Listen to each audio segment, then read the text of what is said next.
మాలాంటి వాళ్ళు ఏ విధంగా సరే ఏ విధంగా మాలాంటి వాళ్ళే పోటీ చేస్తారు. ఒకవేళ మీరు చెప్పిన పొత్తులు వచ్చినా మీరు చెప్పిన పొత్తులు వచ్చినా 50 లోపు ఉన్న వాళ్ళకి మాలాగా ఉన్న వాళ్ళకి ఖచ్చితంగా మీ సీట్లు ఉంటాయి. మీరు ఏదో అన్నారు లెక్కలు వేసుకోవాలి. అటువంటి అవకాశం కూడా మీకు కూడా మేము కల్పిస్తాం. ఇవన్నీ చూస్తా ఉంది కానీ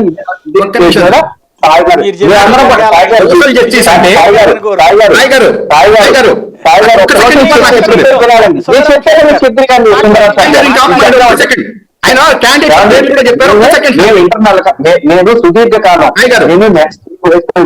state general secretary for youth 2009 నుంచి 19 దాకా పనిచేశానండి. మాలాంటి ఆయన గురించి ఎక్కువ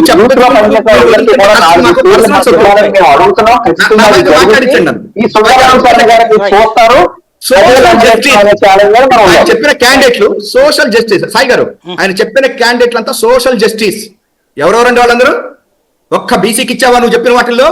ఇప్పుడు ఎంతో మంది పేర్లు చెప్పావు. హరిబాబు గారు పేరు చెప్పావు, మరి ఆయన పేరు విష్ణుకుమార్. ఆగండి సోషల్ జస్టిస్ అంటే మీరు రెడ్లు అన్నారు కాబట్టి అడుగుతున్నా. సోషల్ జస్టిస్ అంటే కమ్మాళ్ళేనా మీ పార్టీలో? ఇంకా మిగతా వాళ్ళు లేరా? హరిబాబు గారు ఇచ్చారు. ఆగండి, నేను మాట్లాడేద్దామండి, దయచేసి నేను మాట్లాడేమండి ప్లీజ్. ఒకదానికి ఒక ఇంటర్లాప్ అవుతున్నాయి సాయి గారు. ఆయన మాట్లాడారు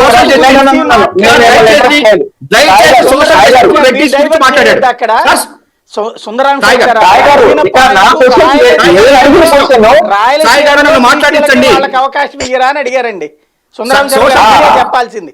ఆయన అన్న పాయింట్ రాయలసీమలో రెడ్లను తీసి బీసీలకు ఇవ్వాలి కదా, మిగతా చోట్ల ఇస్తున్నారు కానీ అది సోషల్ జస్టిస్ గురించి అంది. వాళ్ళు పోటీ ఆగండి సార్, నేను అదే చెప్తాను.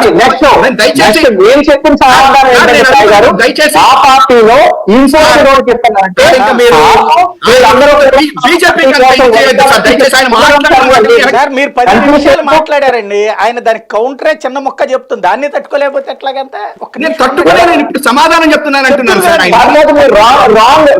ఇంటర్ప్రెట్ చేసుకున్నారు సాయి గారు. ఆయన ఆన్సర్ చేయనియండి ఒక్క నిమిషం. శర్మ గారు చెప్తారు, నేను చెప్పిన ఆన్సర్ నేను చెప్పలేదు సాయి గారు. సోషల్ జస్టిస్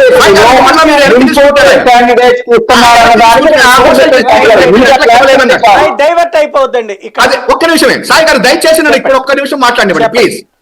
ఇప్పుడు ఆయన సోషల్ జస్టిస్ అనగానే ఆయన మీరు అన్నట్టుగా అక్కడ రెడ్డిస్ గురించి మాట్లాడాడు. నేను ఇప్పుడు ఇదే అడుగుతున్నా, ఎంతసేపటికి పురంధరేశ్వరి గారు వచ్చారు ఇవాళ ప్రెసిడెంట్ కింద, ఒక బీసీ లేడా? లేకపోతే మీరే చెప్పారు హరిబాబు గారికి బీసీ ప్రెసిడెంట్ కదండి. ఆగండి దయచేసి